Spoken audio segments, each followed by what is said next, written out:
Ivanka? No, Hyanka. This is the Hyanka whatever subwoofer. So this was presented to me by one of my clients. He says, hey, are these good for debadging? And they look like they're pretty easily debadged. So you just remove that, you remove the boot, and then you can put basically a cap. Either use this as the inner cap and then put something over it, or if you want to put a concave cap in and cover the sparkly Space Odyssey stuff. It's actually a lot to rebadge it, so I don't really recommend this particular model, but again, it depends on your application and who you think you're going to sell it to. So if you're going to sell it to some audiophile, then that's great. I think it just uses a 2.5-inch coil, which I can see. It might be a 2 5/8, I don't know. It actually moved pretty good, as you saw in the video. We're going to go ahead and get the TSPs, and then we're going to put a link in the description. Dennis was asking about why we wire in series, and the reason why you do that is because when you wire in series, you're putting the maximum amount of windings in the gap. So when you do parallel, like let's say there's 100 windings per coil. So if you wire it in parallel, you're only going to get 100 windings. But if you wire it in series, you're going to get 200 windings in the gap. See? So you're going to get more BL. Now, does that show up in performance? A little bit. It's not really a lot, but it's a little bit. And so sometimes every little bit counts, but when you test them, that's what you want to do, is test them in series. So we're going to go ahead and, this one's already broke in, so we're going to go ahead and do the testing.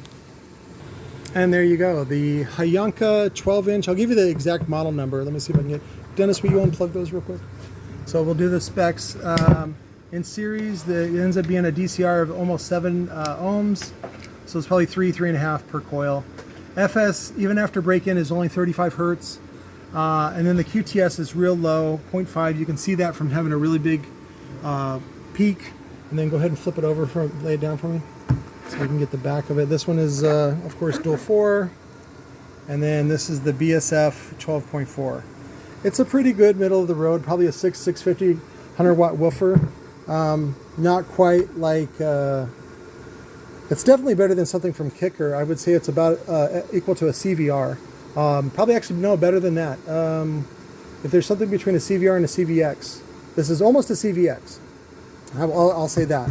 So basically you're getting a $300 woofer for I think right around $100. I'll have to check the pricing online. It also changes a lot.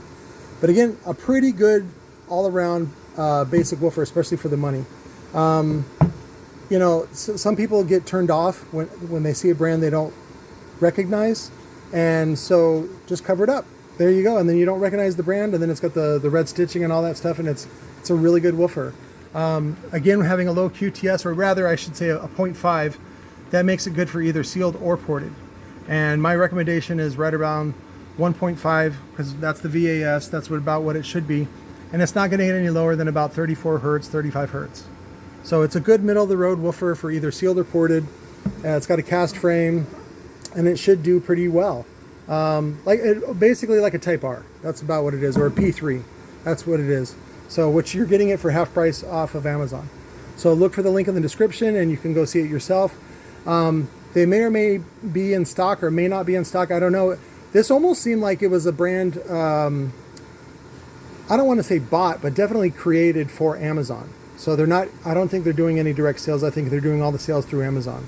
But check it out. Thanks very much. Bye.